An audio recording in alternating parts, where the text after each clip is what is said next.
Concept of capacitance.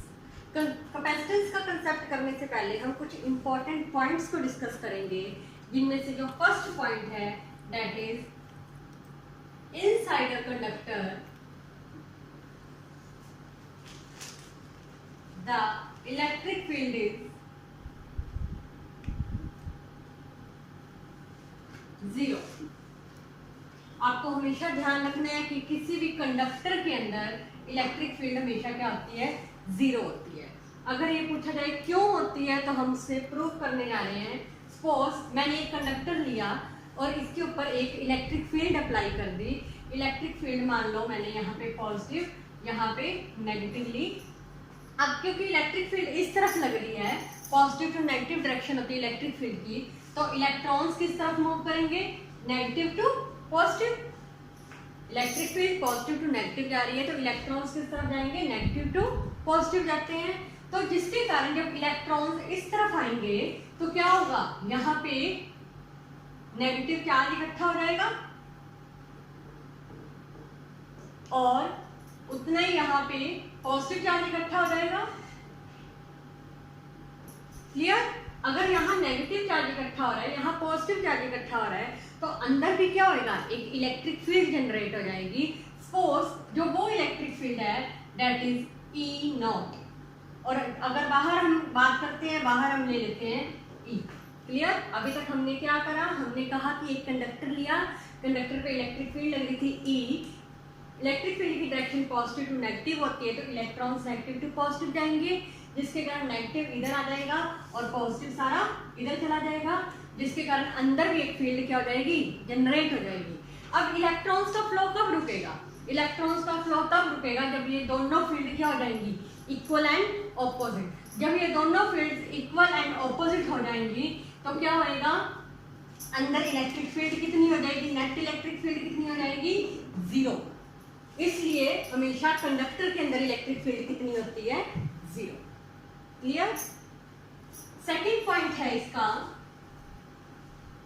अगर conductor के अंदर इलेक्ट्रिक फील्ड जीरो है तो बाहर कैसी होएगी, तो हमेशा ध्यान रखना electric field outside the conductor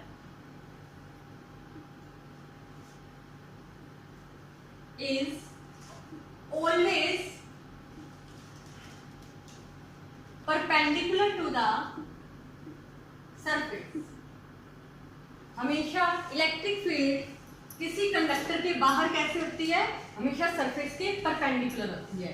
कैसे होती है, देखो अगर मान लो मैंने कंडक्टर लिया, कंडक्टर के अंदर इलेक्ट्रिक फील्ड कितनी है, जीरो, अभी अभी प्रूव करा। अब जब बाहर क्या होगा, कुछ इलेक्ट्रॉन्स रीजनरेट हो जाएंगे, रीअरेंज हो जाएंगे। मान लो यहाँ पे पॉजिटिव अरेंज हो गया, यहाँ पे नेगेटिव अरेंज हो गया, यहाँ नेगेटिव है, यहाँ पॉजिटिव है, पॉजिटिव से फील्ड गोइंग आउटवर्ड, नेगेटिव में अंदर जाती है। तो जब रीअरेंज हो जाएंगे तो इलेक्ट्रिक फील्ड का कंपोनेंट क्या हो जाएगा, जीरो हो जाएगा। कोई भी इलेक्ट्रिक फील्ड का कंपोनेंट ई कोस थीटा क्या हो गया, जीरो। अब कोई कंपोनेंट जीरो है, इलेक्ट्रिक फील्ड तो जीरो हो नहीं सकती, हमें पता है इलेक्ट्रिक फील्ड बाहर होती है। अगर इलेक्ट्रिक फील्ड जीरो हो नहीं सकती, इसका मतलब cos थीटा क्या हो गया, जीरो। cos थीटा जीरो के बराबर हो गया। जीरो कब होती है, इसकी वैल्यू cos 90, तो जीरो को मैं cos 90 लिख सकती हूँ। अगर यहाँ से क्लियर होता है कि थीटा कितना आ गया, 90। इसका मतलब बाहर जो एंगल होता है वो कितना होता है, 90 डिग्री पे इलेक्ट्रिक फील्ड बनाती है। तो हमेशा ध्यान रखना कंडक्टर के अंदर इलेक्ट्रिक फील्ड जीरो होती है, कंडक्टर के बाहर electric field perpendicular to the surface होती है। Clear? Okay, now we will discuss about the third point. अगर कंडक्टर के अंदर इलेक्ट्रिक फील्ड जीरो है, कंडक्टर के बाहर इलेक्ट्रिक फील्ड परपेंडिकुलर है, क्वेश्चन आते हैं कई बार कंडक्टर के अंदर पोटेंशियल कितना है, तो हमेशा ध्यान रखना आपने, थर्ड पॉइंट है the potential inside a conductor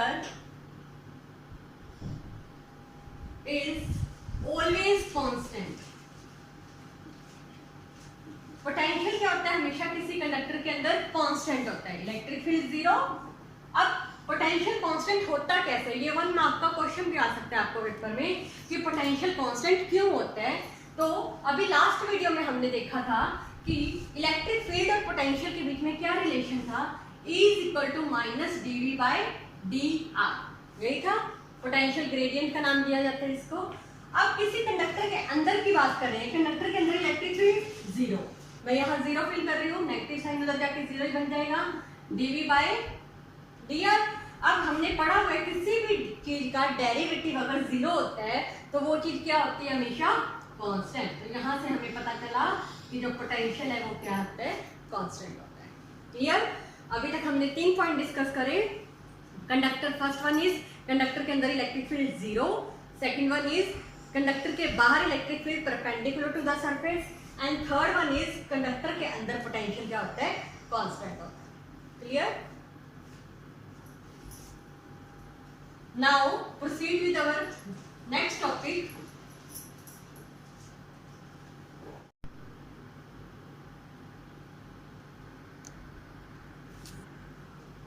Our next topic is electrostatic shielding.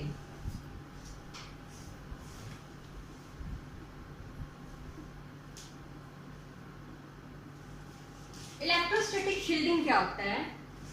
एक ऐसा phenomena to protect a certain region of space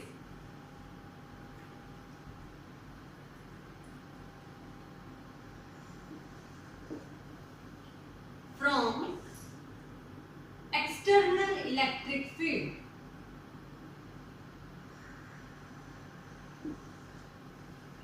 किसी भी सर्टेन रीजन ऑफ स्पेस को अगर इलेक्ट्रिक फील्ड से बचाना है तो कौन सा कंसेप्ट यूज होता है, हमेशा इलेक्ट्रोस्टैटिक शील्डिंग। कैसे, हम इसे एक एग्जांपल से समझते हैं। मान लो अपने पास कोई इंस्ट्रूमेंट है, कुछ इंस्ट्रूमेंट क्या होते हैं, बड़े ही डेलिकेट होते हैं, इतने सेंसिटिव होते हैं कि इनके ऊपर इलेक्ट्रिक फील्ड पड़ेगी तो वो क्या हो जाएंगे, खराब हो जाएंगे। Electric field in the form of lightning etcetera. अगर ये इंस्ट्रूमेंट इतने सेंसिटिव है कि इलेक्ट्रिक फील्ड पड़ते ही खराब हो जाएगी, तो हम क्या करते हैं, इन इंस्ट्रूमेंट को एक कंडक्टर के अंदर रख देते हैं। कंडक्टर के अंदर रखने से क्या होएगा, कंडक्टर के अंदर रखने से अभी हमने पढ़ा कि कंडक्टर के अंदर इलेक्ट्रिक फील्ड क्या होती है, जीरो। अब अंदर क्या हो जाएगी, electric field zero, means external electric field जितनी भी लग रही है, जितनी मर्जी अमाउंट में लग रही है, इलेक्ट्रिक फील्ड अंदर कितनी है, जीरो, जिसके कारण अंदर इलेक्ट्रिक फील्ड नहीं पहुंच पाएगी और ये क्या हो जाएंगे, सेफ हो जाएंगे। तो इस तरह से इन कंडक्टर्स को बचाने के लिए हम कौन सा कंसेप्ट यूज करते हैं, इलेक्ट्रोस्टैटिक शील्डिंग। और जिन कंडक्टर्स के थ्रू हम इन्हें रैप करते हैं, इन्हें इनक्लोज करते हैं, उनको क्या बोला जाता है, उनको बोला जाता है फैराडे केजेस। फैराडे केजेस, फैराडे एक साइंटिस्ट था जिसने ये सारा डिस्कवर करा था, तो उसी के नाम पे ये पड़ा फैराडे केजेस। तो क्लियर, किसी भी चीज को अगर हमने प्रोटेक्शन देनी है इलेक्ट्रिक फील्ड से, तो हम उन्हें इनक्लोज कर देंगे होलो कंडक्टर्स के अंदर। उन होलो कंडक्टर्स को क्या बोला जाता है, फैराडे केजेस। क्लियर? अब एक इसके कंसेप्ट पे कंसेप्चुअल क्वेश्चन पेपर में बनता है कि ड्यूरिंग लाइटनिंग, जब बिजली चमकती है तो क्या होता है, कार के अंदर ज्यादा सेफ होता है एज कम्पेयर टू कार के बाहर खड़े होना। क्यों? क्योंकि जब कार के अंदर आप अगर बैठे हैं तो कार के अंदर कार की जो मेटेलिक बॉडी है वो किसकी तरह बिहेव करेगी, कंडक्टर्स की तरह बिहेव करती है। कंडक्टर्स की तरह बिहेव करने के कारण, और हमें पता है कंडक्टर के अंदर इलेक्ट्रिक फील्ड कितनी होती है, जीरो। तो जितनी मर्जी अमाउंट में इलेक्ट्रिक फील्ड पड़ रही है अंदर, उस डज नॉट मैटर, अंदर इलेक्ट्रिक फील्ड कितनी है, जीरो, जिसके कारण हम क्या होते हैं, सेफ होते हैं as compare to outside the car. Clear? Okay,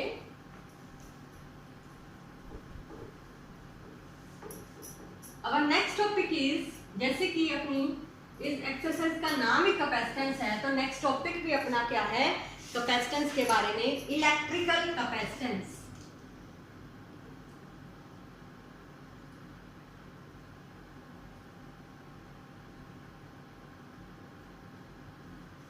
क्या होता है electrical capacitance? Electrical capacitance relate करता है कि कितना स्टोर कर रहा है कोई चार्ज। देखिए, आपको पोटेंशियल के बारे में हमने सिर्फ बताया हुआ है। पोटेंशियल क्या होता था कि एक पॉइंट से उठा के चार्ज को दूसरे पॉइंट तक लेके आना। एक्चुअली हो क्या रहा है, हम चार्ज को क्या कर रहे हैं, कलेक्ट कर रहे हैं। तो पोटेंशियल की एक शॉर्ट फॉर्म में डेफिनेशन आप ये भी दे सकते हो कि collection of charges is called potential. तो हम क्या कर रहे हैं, चार्जेस को कलेक्ट कर रहे हैं। तो कितनी एबिलिटी है किसी चीज को, चार्ज को स्टोर करने की, वो क्या होता है, इलेक्ट्रिकल कैपेसिटेंस। क्लियर? तो हम अगर डेफिनेशन की बात करें, it is the ability to store electric charge. कितनी एबिलिटी है इलेक्ट्रिक चार्ज को स्टोर करने की, दैट इज इलेक्ट्रिकल कैपेसिटेंस। अब जैसे कि मैंने बोला, collection of charge is the potential, जितना ज्यादा चार्ज उतना ज्यादा पोटेंशियल। अब जितना ज्यादा चार्ज उतना ज्यादा potential means charge is directly proportional to potential, जितना चार्ज उतना पोटेंशियल। अब प्रोपोर्शनल हटा के कोई कांस्टेंट लगता है, यहाँ पे जो कांस्टेंट लगता है that is C. C is a constant called electrical capacitance. Capacitance का कांस्टेंट होता है सी। तो एक ये बहुत ही फेमस फॉर्मूला कैपेसिटेंस के न्यूमेरिकल सॉल्व करने के लिए आया अपने पास, Q is equal to C V. Clear? यहाँ से अगर C की वैल्यू निकालें, C is equal to Q बटा V, मीन्स अगर आ जाए what is the capacity of capacitance, तो it is a ratio of charge to the potential. कितना चार्ज बन रहा है पोटेंशियल के कारण। क्लियर? मीन्स कितना चार्ज हम उसे दे रहे हैं और कितना पोटेंशियल बन रहा है, उन दोनों की रेशियो को हम क्या बोलेंगे, capacitance. Clear? Okay, now we will discuss about the units and dimensions of capacitance.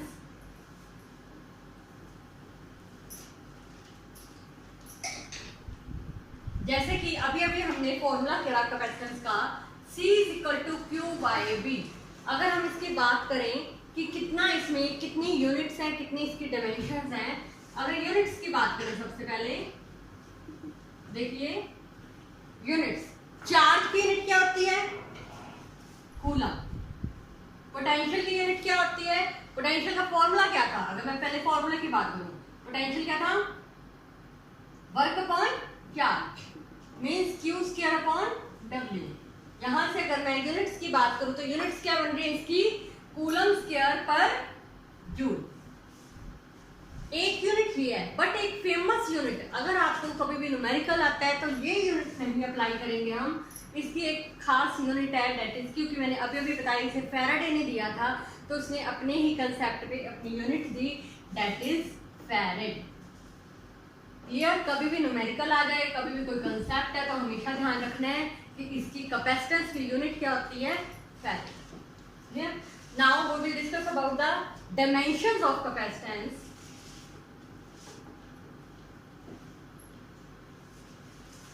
Dimensions के बारे में हम स्टडी करेंगे। देखिए, Q स्क्वायर की जो डायमेंशन होती है, Q इज 80 स्क्वायर है, यहाँ पे स्क्वायर अप्लाई हो जाएगा। वर्क डन की डायमेंशन क्या होती है, वर्क डन क्या होता है अपने पास, force into displacement, that is m1 L2 T minus 2। तो ओवरऑल डायमेंशन इसकी क्या बनगी, m-1 L-2 T4 A1। This is the dimension of electrical capacitance. Clear? Okay, अब हमेशा ध्यान रखना है, कभी न्यूमेरिकल आ जाए कैपेसिटेंस से रिलेटेड तो फॉर्मूला क्या लगाना है आपने, Q is equal to CV। But अगर आपको कैपेसिटेंस ही फाइंड करना है बट वो कंडक्टर स्फेरिकल में है, तो उसका एक अलग फॉर्मूला बन जाता है, उसकी एक अलग कैपेसिटी बन जाती है। तो हम उसे अब डिस्कस करने जा रहे हैं। तो टॉपिक है अपना कैपेसिटी ऑफ स्फेरिकल कंडक्टर।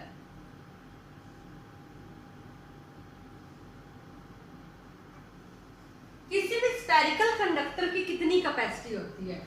मान लो हमने एक स्फेरिकल कंडक्टर लिया, क्लियर, स्फीयर है, यहाँ पे हमने कोई भी चार्ज मान लिया इसका Q, इसकी कितनी कैपेसिटी है वो हमने फाइंड करनी है। देखिए, कैपेसिटी का फॉर्मूला था Q ओवर V। अब हमने क्या करना है, यहाँ से V की वैल्यू निकालनी है। हमने लास्ट वीडियो में करा था, V का जो फॉर्मूला आया था that is Q over 4 pi epsilon not R। यही फॉर्मूला आया था। यहाँ पे अगर मैं फिल कर दूं तो क्या बन जाएगा, C is equal to Q over Q into, यहाँ पे ऊपर चला जाएगा 4 pi epsilon naught R, Q से Q कट हो रहा है तो C की वैल्यू बन गई 4 पाई एप्सिलॉन नॉट आर। तो हमेशा ध्यान रखना है, कभी भी कोई स्फेरिकल कंडक्टर आपको न्यूमेरिकल पोर्शन में दिया गया है और उसकी कैपेसिटी निकालनी है तो आपने कौन सा फॉर्मूला लगाना है, 4 पाई एप्सिलॉन नॉट आर। हमें सीधा सीधा पता है 4 पाई एप्सिलॉन नॉट, हमने स्टार्टिंग में वीडियो में करा था कि 1/4 पाई एप्सिलॉन नॉट की वैल्यू कितनी थी, 9 × 10⁹ तो यहाँ से अगर कभी भी कोई न्यूमेरिकल आता है तो हम किस तरह से लिखेंगे, 4 पाई एप्सिलॉन नॉट की वैल्यू कितनी बन जाएगी, 1/9 × 10⁹। जो भी रेडियस आपको उस कंडक्टर का दिया उसे फिल करके आप उसकी कैपेसिटी निकाल सकते हैं। क्लियर? तो ध्यान रखना है कैपेसिटेंस के दो फॉर्मूले हैं, एक तो Q is equal to CV means C is equal to Q by V normally, but अगर स्फेरिकल दिया है तो आप कौन सा फॉर्मूला लगाओगे, 4 pi epsilon naught R. Clear? देखो जैसे कि अगर हमें पूछ लिया जाए कि अर्थ की कितनी कैपेसिटी है, हमें पता है कि अर्थ के ऊपर चार्ज है और अर्थ की हमने कैपेसिटी फाइंड करनी है।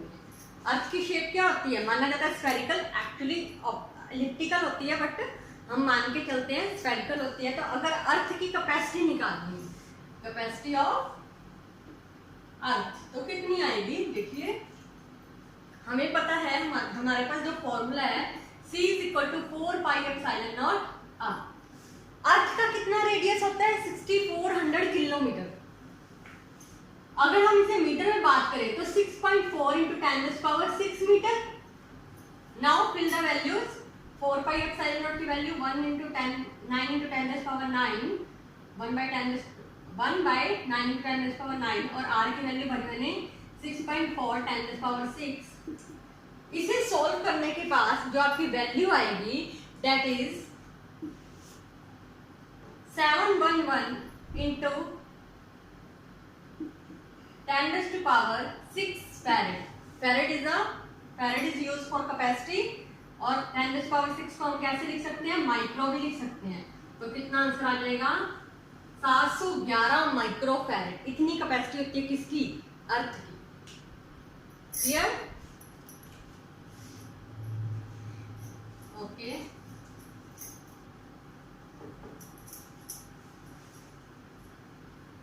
नाउ अभी हमने पढ़ा कि कैपेसिटेंस क्या होता है, कैपेसिटेंस का फॉर्मूला क्या होता है, स्फेरिकल के लिए कैपेसिटेंस का फॉर्मूला क्या होता है। अब हम पढ़ेंगे कि प्रिंसिपल क्या होता है कैपेसिटेंस का। तो next topic is principle of capacitance या कैपेसिटर। हम बार बार बात करें कैपेसिटर के बारे में, तो कैपेसिटर का सिंबल भी मैं आपको बता दूं तो दो पैरेलल प्लेट्स होती हैं, इसे पैरेलल प्लेट कैपेसिटर भी बोला जाता है। तो ये सिंबल किसका होता है, कैपेसिटर का। बैटरी का सिंबल, एक लाइन बड़ी होती है और एक छोटी, बड़ी वाली लाइन पॉजिटिव को रिप्रेजेंट करती है, नेगेटिव वाली छोटी वाली नेगेटिव को रिप्रेजेंट करती है। बट अगर वो दोनों लाइन पैरेलल में है, बराबर है, इक्वल है, तो वो किसको रिप्रेजेंट करती है, capacitor. Okay, now we will discuss about the principle of capacitance. Suppose we have a plate A.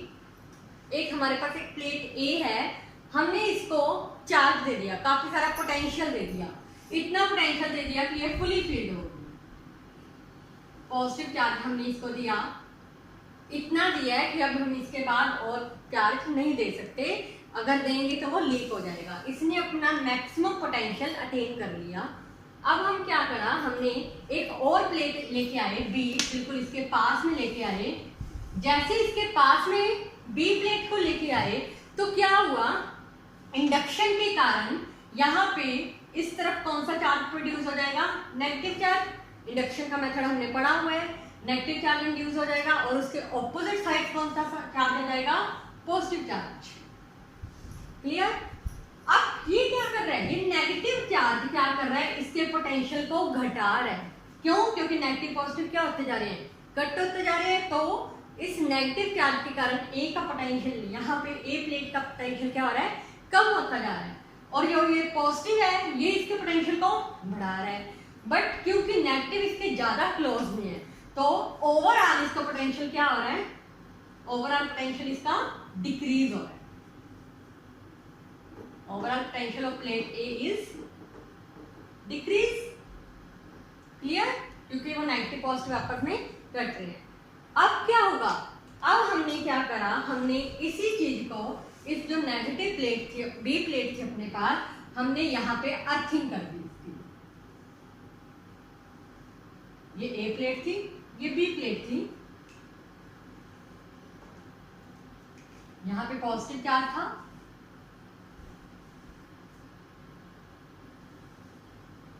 यहाँ पे नेगेटिव था, हमने यहां से इसको अर्थिंग कर दिया। अर्थिंग का कंसेप्ट भी मैंने आपको बता दिया है, बता चुकी हूँ लास्ट वीडियो में।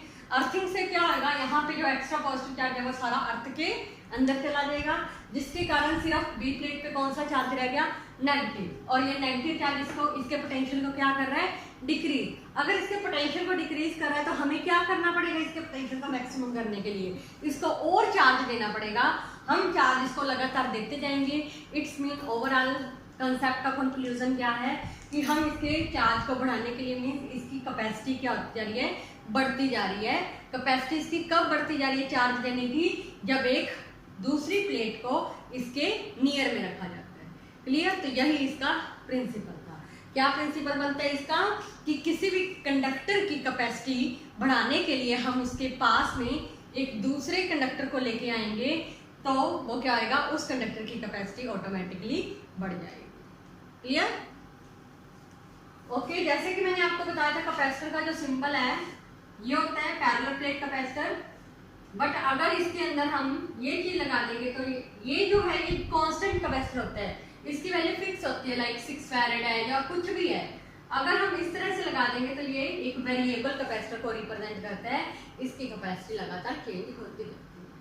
क्लियर? आज हमने वीडियो में क्या क्या कंसेप्ट करे, हमने सबसे पहले करा कि कंडक्टर के अंदर इलेक्ट्रिक फील्ड 0 होती है, कंडक्टर के बाहर electric field perpendicular to the surface होती है, कंडक्टर के अंदर पोटेंशियल क्या होता है, कांस्टेंट होता है।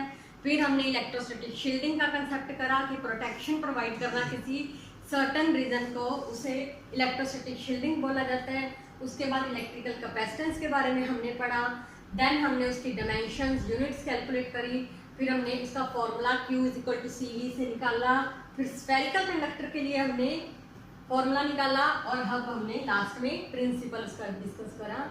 तो आई होप आपको वीडियो पसंद आई होगी। अगर कोई भी आपको डाउट हो तो आप कमेंट बॉक्स में लिख सकते हैं।